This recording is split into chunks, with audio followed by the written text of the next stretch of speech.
Hunters in the Snow by Pieter Bruegel the Elder. Welcome back to the channel. Today we're diving into one of the most celebrated paintings in Western art history. Hunters in the Snow, painted in 1565 by the Flemish master Pieter Bruegel the Elder. This work hangs in the Kunsthistorisches Museum in Vienna, and the more time you spend looking at it, the more it reveals. Who was Bruegel? Pieter Bruegel the Elder was born around 1525 in the Low Countries, what is today the Netherlands and Belgium. He's often called Peasant Bruegel because of his deep fascination with everyday rural life, a rare focus in an era when art was largely commissioned to glorify kings, saints, and biblical heroes. Bruegel trained as a painter in Antwerp, joined the prestigious Guild of St. Luke, and later traveled to Italy, a rite of passage for Northern European artists of the time. But unlike many of his contemporaries who came back painting in the Italian Renaissance style, Bruegel returned with something different, a sharpened eye for the landscape, the seasons, and the dignity of ordinary people. He eventually settled in Brussels, where he produced his greatest works. He died in 1569, leaving behind two sons who would both become notable painters. But it is Bruegel the Elder whose legacy towers above all, a painter who looked at the world with humility, humor, and profound humanity. The painting, First Impressions. Hunters in the Snow is immediately striking. 3 hunters return from a day's work, moving from the upper left of the canvas diagonally down toward the lower right. A pack of dogs follows at their heels, and even the dogs look exhausted, their heads low, their tails limp. The hunt, it seems, has not gone well. You can sense the cold. You can almost feel the crunch of snow underfoot. The color palette reinforces this mood. Muted greens and whites dominate, the trees stripped bare, the ground blanketed in gray-white snow. And yet, despite the chill, this is not a bleak painting. It is full of life. The panoramic world below. As your eye follows the hunters down the hill, it suddenly opens up into one of the most breathtaking panoramas in all of painting. A vast valley stretches out before us, villages nestled between frozen rivers and snow-covered hills. And there, on the frozen ponds below, dozens of tiny figures skate, play, and go about their lives. This is Bruegel's genius. He paints the world from a high vantage point, almost like a god looking down. And within one single canvas, he captures an entire community, an entire season, an entire way of life. Look carefully at the foreground on the left. A group of people tend to a fire outside an inn. A sign hangs above the door. It depicts a saint, likely Saint Hubert, the patron saint of hunters.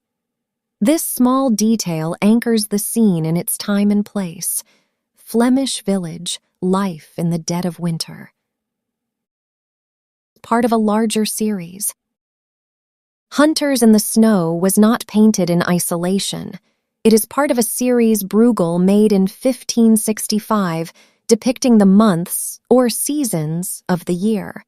It likely represents January, or the deep heart of winter.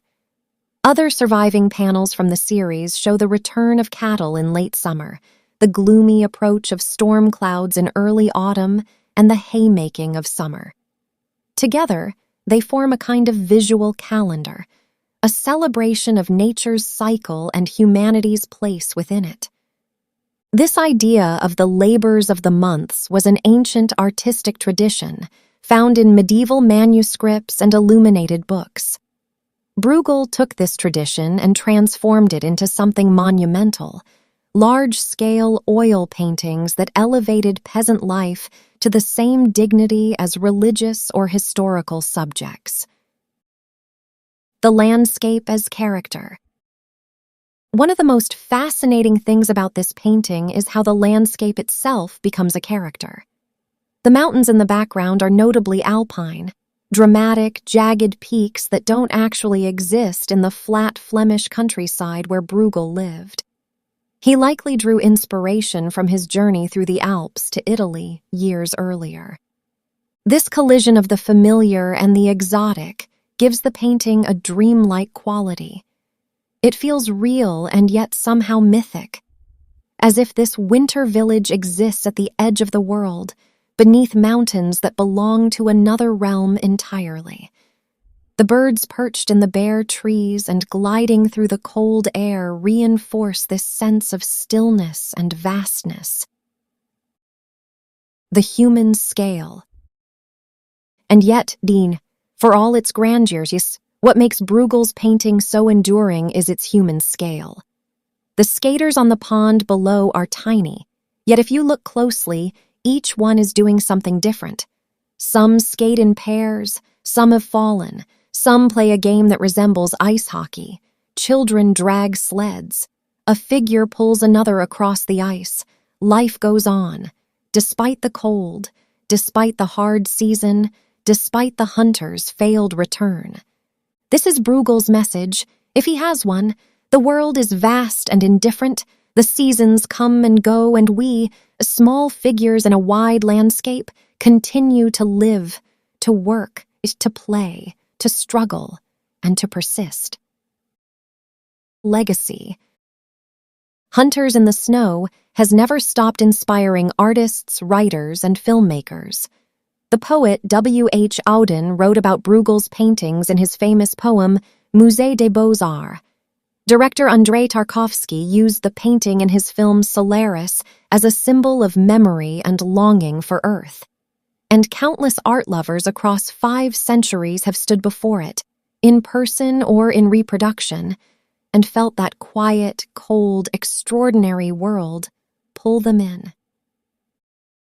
It is a painting that rewards patience.